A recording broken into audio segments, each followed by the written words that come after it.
अरे वैसे मंत्रियों से मेरी अपील है कि उनको अपने विभाग के साथ अटैच कर लें और इतने काबिल हैं तो सब मंत्री मिलके अकेले उसको प्रधान सचिव बना ले करके बना ले, उसको चलाए सरकार कर दिए जाएंगे।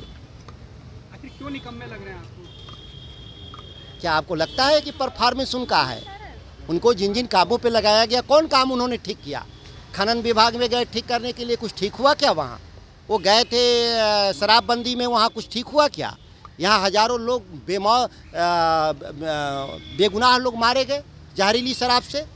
तो उनका परफॉर्मेंस तो है नहीं, निकम्मा अधिकारी हैं। ऐसे निकम्मे अधिकारी को बर्खास्त कर देना चाहिए। कहा जा रहा है कि उनको शिक्षा मंत्री को सीधा करने के लिए ये के पाठक को लाया गया है। ये शब्द का इस्तेमाल कौन कर रहा है? आप ही के दल के, हमारे दल के लोगों ने। ऐसा अगर किसी ने कहा होगा तो व्यक्तिगत राय होगी, पार्टी की वो राय नहीं है। मैं तो अपना बयान दे दूँ उन पर, अब दोबारा उस पर क्या बोलना है? आपके इंटरव्यू में मैंने तो दे दिया बात कि वो निकम्मा अधिकारी है, मेरी राय तो यही है और उसके सबूत मैंने दे दिए। अब उसको दोहराने की क्या जरूरत है? कोई बहुत बड़ा नेता है जिसको बारे में क्यों बिहार का प्रभावित कर दे राजनीति का। तो पूरा कोटे के मंत्री बहुत तारीफ कर रहे हैं। अरे वैसे मंत्रियों से मेरी अपील है कि उनको अपने विभाग के साथ अटैच कर लें और इतने काबिल हैं तो सब मंत्री मिलके अकेले उसको प्रधान सचिव बना ले करके बना ले, उसको चलाए सरकार हो।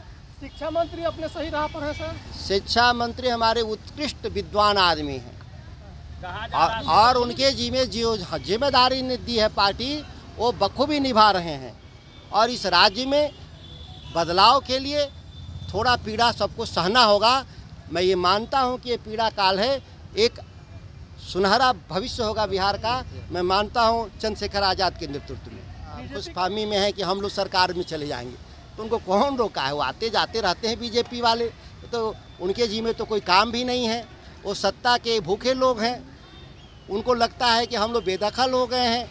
अब वो अपने लगे रहते हैं कुछ चक्र और षड्यंत्र में।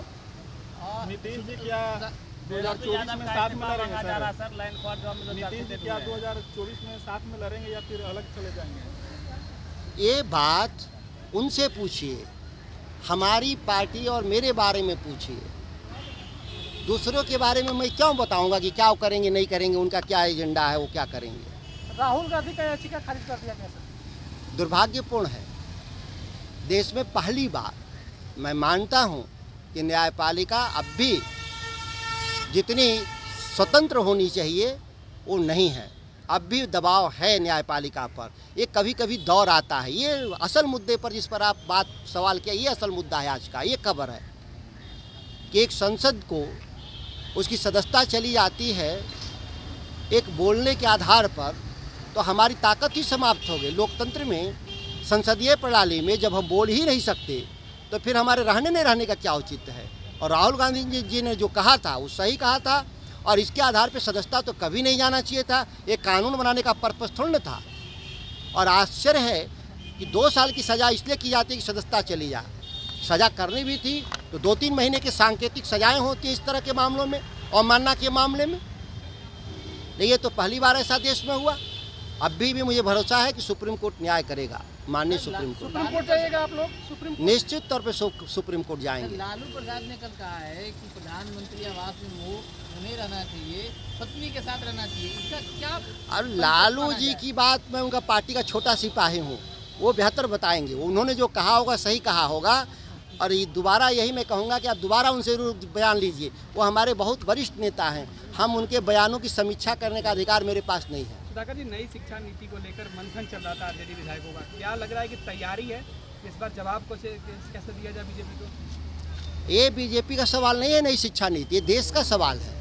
हम एक ऐसी शिक्षा नीति को लाने का प्रयास कर रहे हैं देश में, भारतीय जनता पार्टी, जिससे हमारी पूरी शिक्षा प्रणाली चौपट हो जाएगी, जिससे हमारे लोग अच्छे लोग नहीं निकल करके ये अंधभक्त टाइप निकलेंगे। उसमें जो नई शिक्षा प्रणाली है उसमें अंधभक्त निकलेंगे।